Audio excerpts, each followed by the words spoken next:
Alright folks, and welcome to the channel. I hope you're all doing marvellously well out there. And today, as you can see, we've got a drum VST up. It's one of the new ones from, or the newer ones from Ugritone. This is Dieswitch Drums. So let's check these out.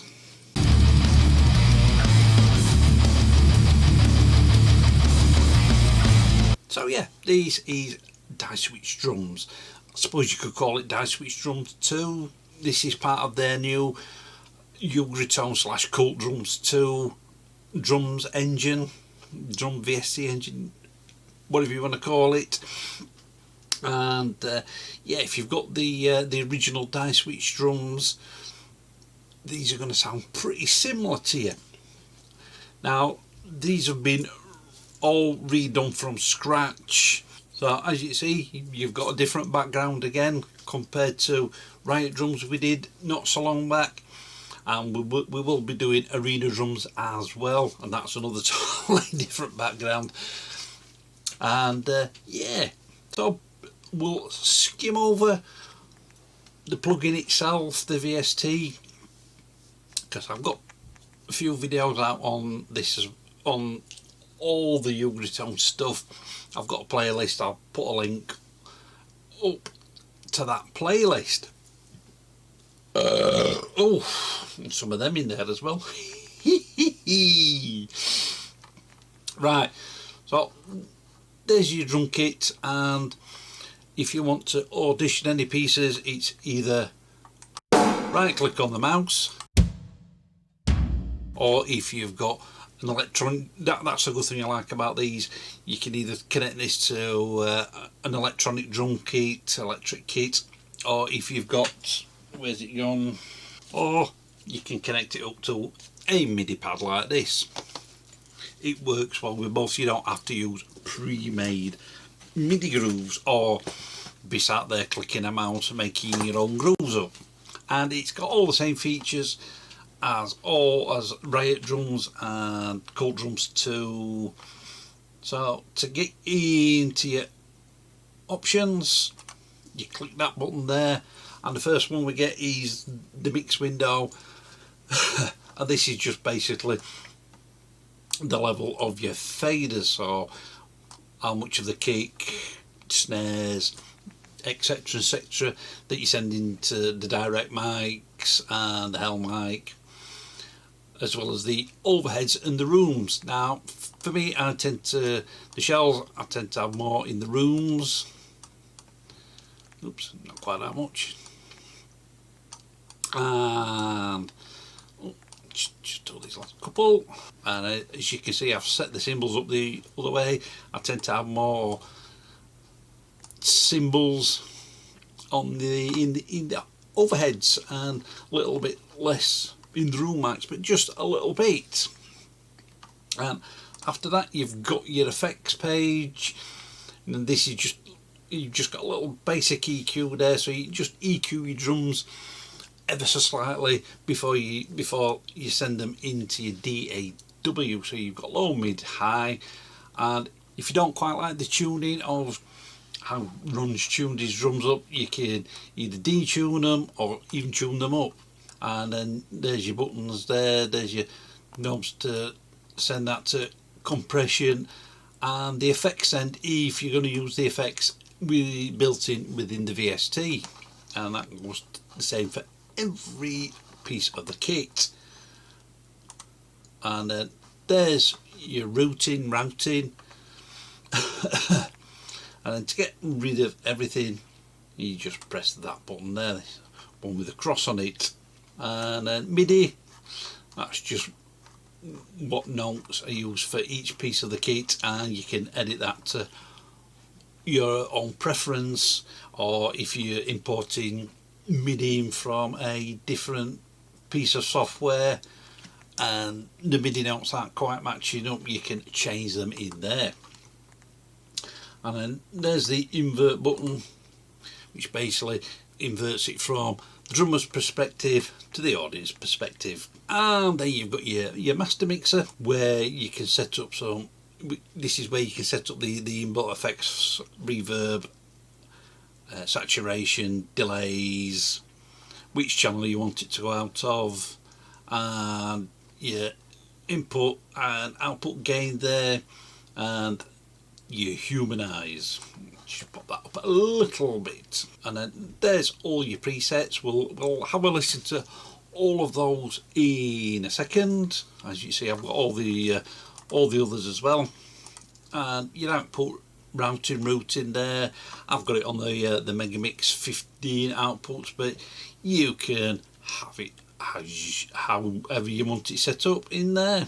There's all the options, and then there's your settings at the end. I've got a little track set up here. As you can see, there's no processing on there. The only little bit of processing I've got on is I've just got a little bit of high pass filter in there at around about 39 Hz, 40 Hz, and a little bit of bus compression around about 2 dB of gain reduction in there. So we'll have a listen to each preset in its raw form, and then we'll see what they all sound like in a mix. So first off, this is Dieswitch.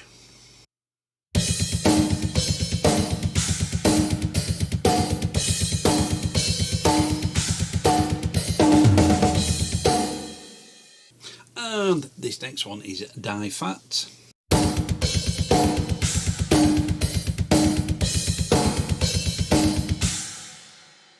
And this next one is Die-Cult.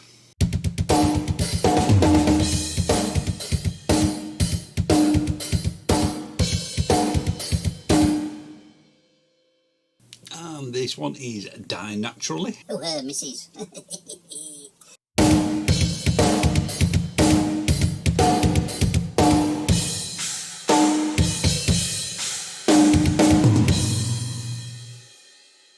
And this one is Die Skinny.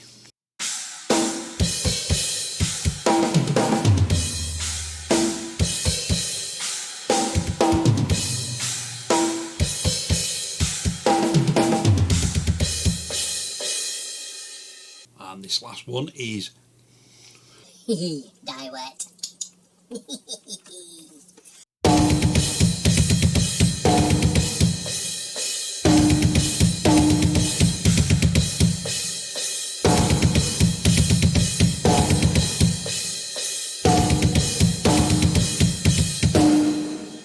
yeah, that's everything in their raw form. Now, what I will mention is every time you change your preset, I've noticed anyway, that the effects channel sort of defaults to channel 1, which I've got for kicks.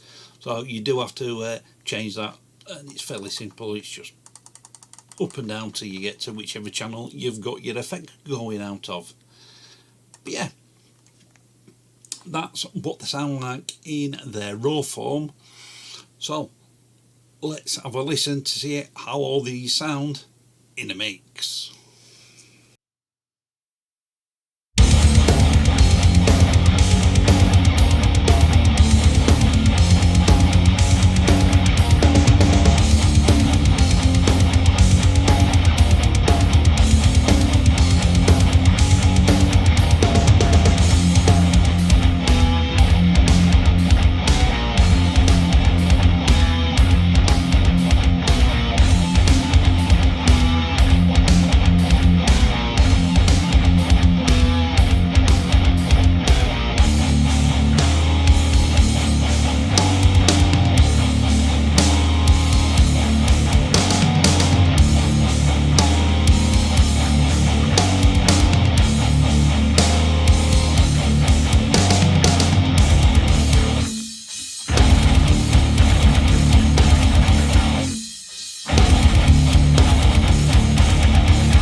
now you've heard them all in a mix, let's have a quick look at what we've got going on processing wise. And I'm basically using the same channel strip across all of these. I'm using the Sheps Omni channel. All doing everything's just got a little bit of saturation in there, bit of EQ, a little bit of compression, between 3 and 6 dB of gain reduction. That's across the board. Now on snares I've got a little bit more processing. I found some of them sounded better with an SSL channel. I use that on one or two of them, and I use the SSLE channel from Waves as well, and on a couple of them as well. When I was using the Sheps, there was just a couple of other little frequencies that were annoying me, so I just used the SSL EQ just to notch them out and actually add a bit of character as well. I did try it with the stock EQ in Studio One, but I preferred what the SSL were doing, and then after that I'm using the multi-transient 2 from Audio Assault, just to sort of scoop a bit the transients out of the mids, and just bring in the attack of the low end and the top end. I've just got this, so I thought I'd try it out on this were a perfect opportunity to try this out. I'm just using the JST clipper from Joey Sturgis Tone, and it seemed to work quite well. As you see on the toms, I'm using the Sheps. Tom 4 and Tom 5 weren't used, so it's not switched on there. Now processing is pretty similar across all the cymbals, so we'll just look at the overheads, using the P&M analoguer for a bit of tape saturation, just to take a bit of the transients and darken the cymbals down a touch, and just some EQ in there. That's all we've got going off on the overheads. On the room mics, got that same saturator in there, that same tape saturator, bit of EQ.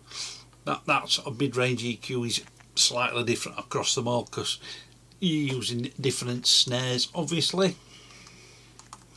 A little bit of compression, and then on the rooms, and I'm doing the same thing with the trash mic, because I'm treating that as though it's like a far room mic. I'm using the Nembrini delay, part of the analog rack, and it's what they call the Steve Albini trick, just putting a 20 millisecond delay on the rooms, just to make things sound a little bit bigger. Basically the same processing on the trash mic. I'm treating this as another room mic. Not got anything on the hell mic, so that is actually quite low down in the mix.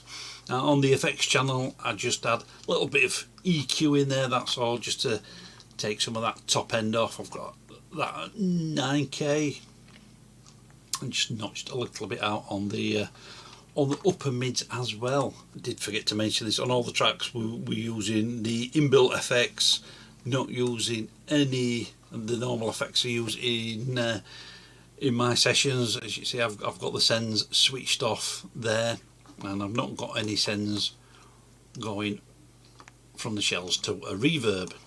Now on the drum submix bus, I've just got a little bit of EQ just to tame that sort of low end down and the top end down a little bit. Like I say, there were the snares were a bit bright sounding for my liking, so I was just lopping off. I was using a low shelf rather than just lopping it off, and just a little bit out there in the mids. I did try the RM2, but I went with a tape saturator for a bit of extra saturation on the drums, just using this one from Slate Digital, and then for a bit of parallel compression, using the Sominus Metalcore. And then on the cymbals, got nothing going off on the EQ because I'd EQ'd everything off on the cymbals. I mean, I could have not used this cymbals submix, and just a little bit of compression just to catch the really hard hits on there. And then both of those two plus the room's trash, hell and effects are all being routed to a drum stem, which I'm just using the Sheps 73, which is a 1073 type plug-in. We've got a high shelf set at 50 Hz, so I'm boosting a little bit of 60 Hz just to bring the kick drums, the low end of the kick drums out a bit, notching a little bit more of the mid-range out, and just boosting ever so slightly the top end. And that's all the processing I've got on the drums. So that was Dieswitch Drums. Whether you want to call it Dieswitch Drums 2 or just Dieswitch Drums, because I think they've taken the original one off the website now. What do I think about this thing? Does it get the wizard seal of approval, or does it get the finger of doom? Well, for me, it gets the wizard seal of approval. Now, what do I like about it? What do I not like about it? The only couple of niggly things I've got on there, we are really niggly. One is, like I said earlier, every time you change your preset, you've got to change the output for the effects channel. And the other one is, this is just down to a personal taste. I find the snares a bit bright sounding for my personal taste.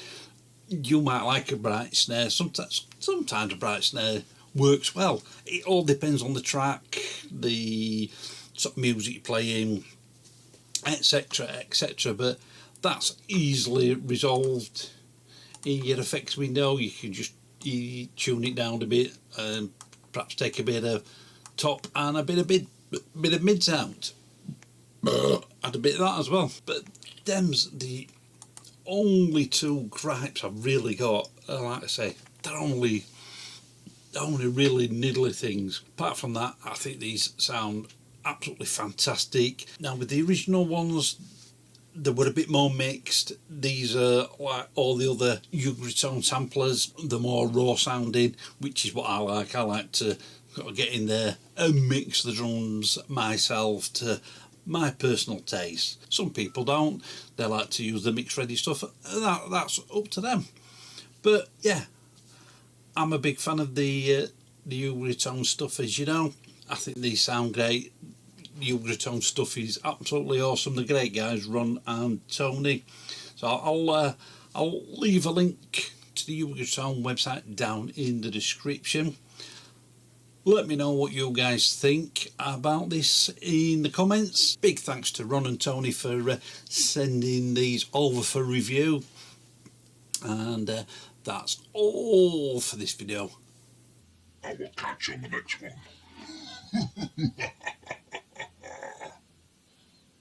Right folks, have you enjoyed that video?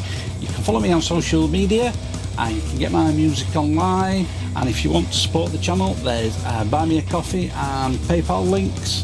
They're all down in the description. Click up here to subscribe and click the link down there for videos that you may not have seen. Keep it loud and keep it heavy.